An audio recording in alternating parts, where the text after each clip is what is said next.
Some think that economists are people who deal only in theory and numbers. Well, Helen Nelson is an economist, and she deals in a very tangible, down-to-earth subject, consumer protection. She works to make the consumer aware and the seller accountable. For these reasons, Helen Nelson has been given the Marin Women's Hall of Fame 1989 Public Service Award. I'm Sandra Foster. Hello, Helen. Hello, Sandra. And congratulations on your award. I'm very proud. How did you first get interested in consumer protection work? Well, no, I was in college during the Depression, and I'm sure that had a great deal to do with my interest. And I worked in with the conditions of working people and their wages and how they could spend their wages to get what they needed and so forth. And so, of course, the consumer dollar is just the other side of the wage dollar. You know, you earn the money, and then how well you spend it establishes your lifestyle and your well-being overall. So it came together quite naturally. And I studied a lot of labor economics when I was an undergraduate, and then I studied in the consumer field as a graduate. And do you remember the first actual concrete step that you helped to bring about consumer protection? Oh my.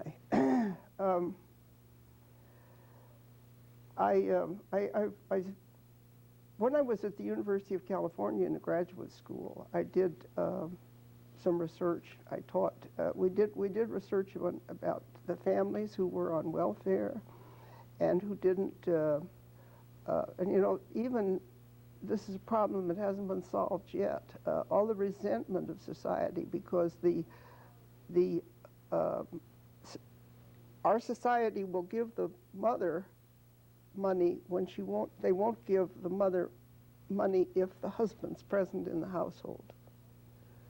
So there were all these troopers that the social welfare people hired to go around at midnight and see if the husband was really there and look under the bed and all that sort of stuff. Oh. And that entire attitude hasn't been overcome yet. It still is kind of common with us. But that was, I started with that very early. I worked on health insurance very early, the problems of how people can obtain and pay for their health care. It's a problem that isn't totally solved by any means. A lot of them continue as a yes, career project. Yeah, that's right, that's right. And then when I worked for the Department of Industrial Relations in the late 40s, and I did a study of the cost of living of a single working woman, how much money it took for her to buy a certain minimum standard of living. Did that for the purposes of helping the Industrial Welfare Commission to set the minimum wage. And what, over all your years of consumer work, what injustice has made you the most angry? Oh my, I don't know. I think it's the credit world. I think it's the financial world. I think it's the laws that allowed, and still to a certain extent do. We've corrected a great many of those. But when I went to Sacramento with Governor Pat Brown as his consumer counsel, we unearthed these situations, such as the Hispanic girl in Los Angeles would buy a sewing machine sold to her by a door-to-door person, and she'd buy it on the installment plan. Then she would lose her job or something and fall behind in her payments.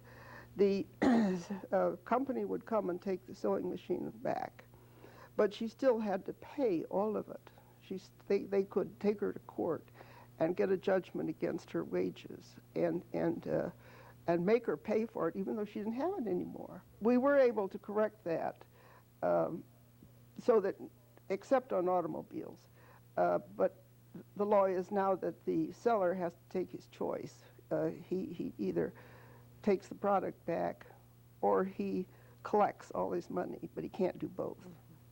Would you call that perhaps your biggest victory in the consumer field, or something else you might consider an even bigger victory for the consumer? Well, one of the bigger victories, which certainly wasn't mine alone, but was to get Congress to pass a law, which we label Truth in Lending, which requires people who extend credit to tell you in annual percentage terms how much it costs. Because they used to quote it in all kinds of deceptive and different ways, so that no interest rate was ever more than 10%, whereas it could be 20 or 28 or whatever. And it took us about, probably 15 years to get that legislation through Congress. How do you build this awareness that you spoke of? Is that through the media? Yes, primarily. Mm-hmm. You do it through the general media. I did a tremendous amount of television at the time. You use examples. You do it through newspapers. You do it through workshops at organizations, at clubs, at women's clubs, senior citizens clubs. Make a lot of Kiwanis and Rotary speeches. Did you always like to speak, or is this something you forced yourself to learn to do? Well, I don't think I like to speak very much, but I've done it most of the time. I was on the high school debate team in high school, Yeah. and so I learned the craft of making an argument. What out of all these years of consumer protection work that you've done, what is the biggest controversy that you've ever been involved with? What caused the most waves and... Probably packaging. We had a long campaign on that. And again, it finally went to the Congress. The manufacturers, this was in the 50s, when the whole idea of selling any grocery product by the bulk, like sugar or cereal or anything, was passé, and they packaged it. So the package became the selling device. Right. And so they would package, instead of a pound, they would package 14.7 ounces, 10 ounces or something like that. And they would put a beautiful picture of the cherry pie on the package, you know, and then there would only be 12 cherries in the pie, but it looked as if there were 120. And maybe 12 cherries in the package. Yeah. Yeah. So we had to devise a whole series of minimum standards for packaging. I was going to go to the Senate in Washington to testify on packaging, and I needed some argument that it was difficult for housewives, so I did a survey to determine how well could college-educated women compare prices in a supermarket. Mm-hmm. And I took 13 or 14 common everyday items, like cheese and peanut butter and mayonnaise and things like that. Mm-hmm. And I recruited some college-trained women, all had degrees, and gave them this list of products and send them to supermarkets and said, now take all the time you want to. Mm-hmm. And their only objective is to try to buy the product that you get the most for the money, the lowest priced product.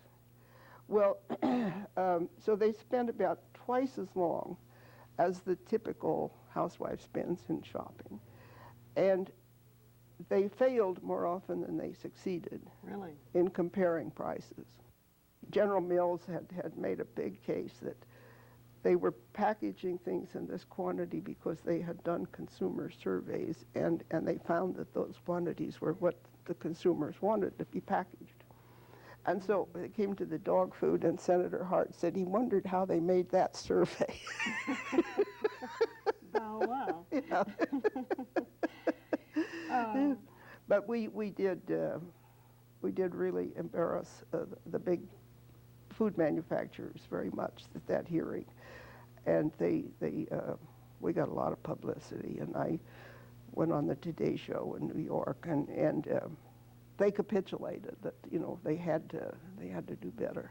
And didn't you one time during the fight, perhaps here in California, for the weights and measurements and the packaging, didn't you go to a hearing in Sacramento with a pan of peas? So many yes. peas in a pan? Yes. Can you tell us that? That sounds like a good story. Yeah, well, I took the peas out of the package, and put them out in and you could very definitely tell the difference in the quantity of the peas, but the boxes were the same size.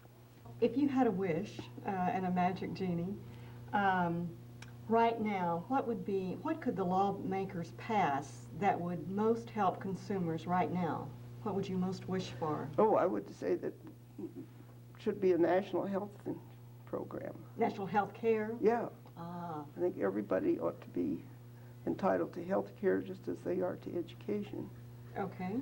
Okay. And it needs, it needs a lot of, it isn't easy. No. It needs a lot of doing, but we're the only industrial country in the world except South Africa that doesn't have it. Is that right? Mm-hmm. Is that right? Yeah, and we could have it. It has been opposed by the medical profession. You were the consumer counsel to Governor Pat Brown, I believe. Right. And that was the first such animal in California. Yes, yes.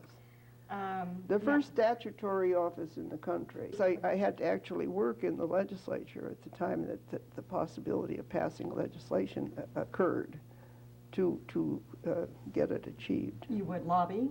Oh, yes, yes, yes. And then did you directly either talk to Governor Brown or write him letters and memos about consumer issues? Yes, yes. And what was he like to work with? Oh, he was great to work with. I actually didn't see a lot of him. We wrote notes to each other a lot. He was tremendously supportive. He was tremendously supportive. I think he sometimes relished what I was able to do, and he had to be so even-handed to everybody. He had to get elected. Yeah, that's right. You didn't. That's right, yeah. And some of his, I remember once when one of the paper manufacturers called him up, and I had been ribbing them about their ridiculous measures of, of their paper products, and got under their skin, and one of them called him up, and he said, well, he says, I listened to him, and then I said, I told him that if you didn't make a mistake once in a while, you wouldn't be trying hard enough. You must have gotten a lot of criticism from people who didn't like what you were doing. Oh, yes. Thought you were doing too much, not doing it in the right way. How did you, within yourself, handle these slings and arrows that came your way? It gets hard. It gets very hard. I did it, I think, mostly because I had a wonderful husband, and so I always had the nurture of a loving home, and I had an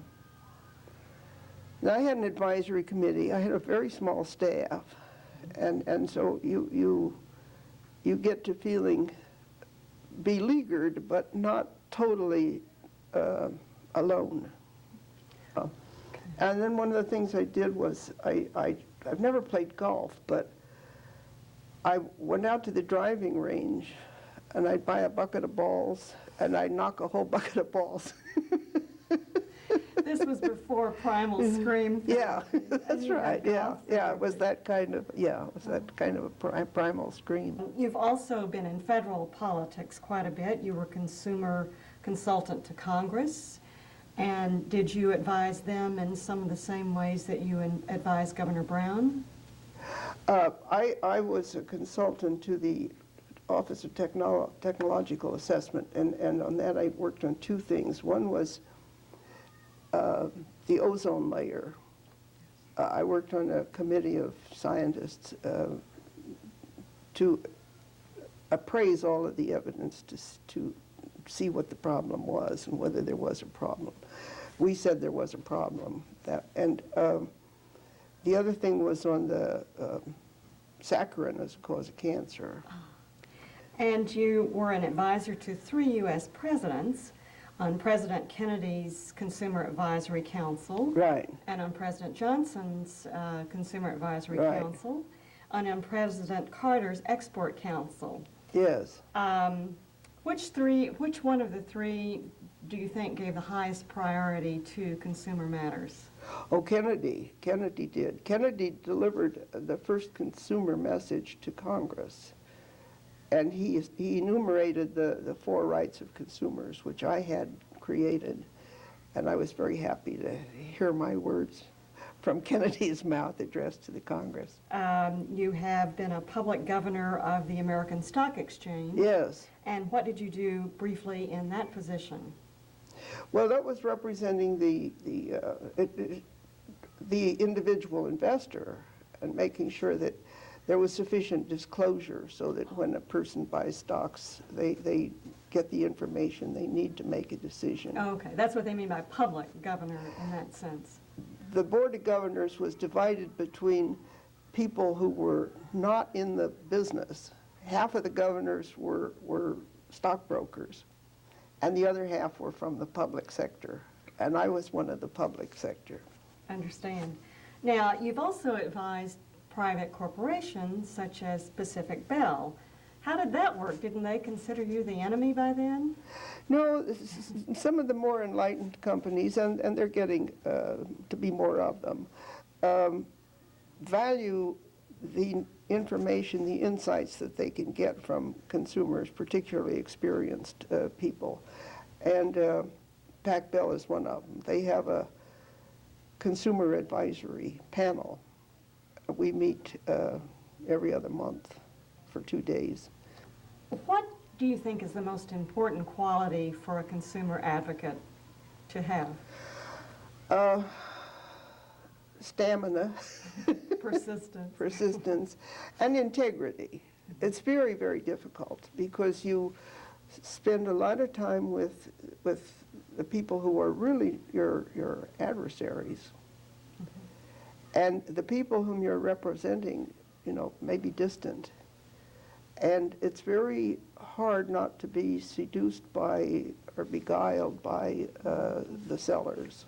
What do you think of Ralph Nader? Oh, I think he's great. I think he's just great. He's a national gadfly. Mm-hmm. And he certainly has integrity. Yes. And he's smart. And he's willing to go on the attack again and again and again when he thinks he's right. And people respect him because they know he has no self-interest. Now, you were born and grew up on a farm in Colorado. Mm-hmm. Your father was a farmer, your mother was a homemaker, Right. and you had 4 brothers Mm-hmm. and no sisters. Right. And you were the 3rd child, was it, in that birth order? 4th. 4th child. You were the Uh-huh. youngest, and you had 3 older brothers. I have 3 older and 1 younger. That's it, 3 older Yeah. and 1 younger. So you are good with numbers. What was it like to grow up with 4 brothers? What effect do you think that had on you? I think it probably had a good effect for, I liked it. I liked running with my brothers, You didn't feel left out, or Well, sometimes I did, but in general, not. did In you general, have to no. kind of fight for yourself? Yeah. I think it made me perhaps sturdier than I would have been. That was good training. Yeah, I think so. What would be your most vivid memory of your childhood there on the farm? Did you help with the chores or have any particular stories or memories? I didn't have a whole lot of, there's a division of labor. I worked with the eggs. We incubated eggs and hatched chickens, and I would turn the eggs, you know, that was kind of fun. And it was a good life. It was a good life. We had a close family. We all worked together. It was also hard because it was in the Depression, and it was in the Dust Bowl times, and we didn't always quite have enough to eat. And the animals on the farm didn't have enough to eat. So we just didn't have anything to feed them, yeah. So definitely affected by the Depression. yeah, oh yes, very much. Who would you say influenced your character the most as you were growing up? Oh, I think probably my mother and father. And then I had two aunts who were a great influence on me, I think, because they were both professional women. And I admired them. And they caused me to understand that it was possible, of course. Tell us about your college years. You went to college, commuted from the farm to college. Right. Yeah.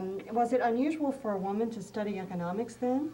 Yes, somewhat, yes. And how did you choose it? Did you have a mentor or a role model who encouraged you? I think the assistant principal in high school led me into that. He taught whatever, civics or whatever they called it.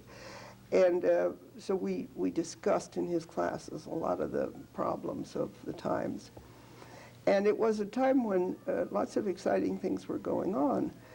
Nationally, we were going to solve all these problems. We were going to plan the economy so we wouldn't have another depression and so forth. So there were things that could be done. How were you and maybe a few other women who were economics majors treated on the campus? All right, I think. About the same. I think so, yeah.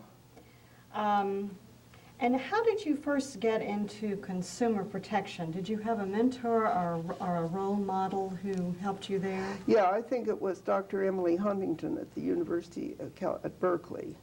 After I got my master's at Mills, I worked with her as a teaching assistant, and she was internationally well known as a consumer economist. And so I think that it was from her that I became committed to that area. How did you meet your husband? Oh, we were working in the State Department of Employment, and he was working this was when they just began paying unemployment insurance. Mm-hmm.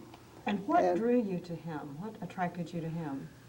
What qualities? Oh, well, he was fun, and he was intelligent, and he was educated, and he was interested in the things that I was interested in, and he was handsome.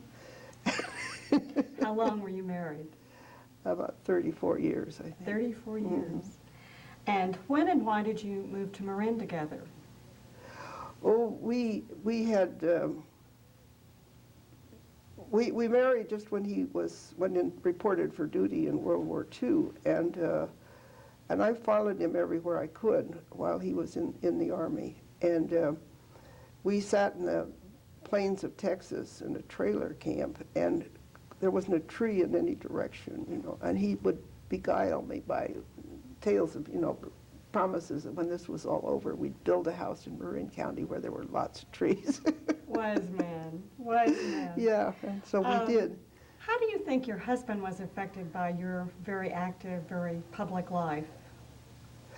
I think it wasn't always comfortable for him. He was magnificent about it, and he sometimes got introduced as, you know, Mr. Helen Nelson, and these kind of scurrilous things that people can do. But I think that he was proud of me. I think he enjoyed seeing me develop, and I did develop a lot in our marriage. Are there other friendships with women in your life that have had Oh, a big yeah, influence? yeah, very important ones. Dr. Persia Campbell was the first state consumer counsel. She was the one in New York, and she advised Pat Brown when he was setting up the office, and she came out and interviewed candidates for the job. And I learned a great deal from her. And Mary Gardner Jones is another person. She was a Federal Trade Commissioner when I met her, and she'd been appointed to the Federal Trade Commission by Lyndon Johnson. And we worked together on many cases professionally, and we have become good friends, and we see each other now. You've been very fortunate in some of the people you've known. Oh, yes. Your husband has been dead for how many years now? 12. And how have you gotten the strength, and how have you handled that great loss? Oh, I'm not sure I did it very well. But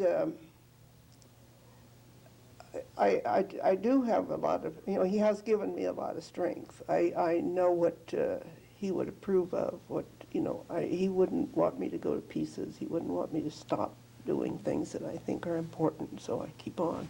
What do you think success is, your personal definition? Well, I think it's an inner thing.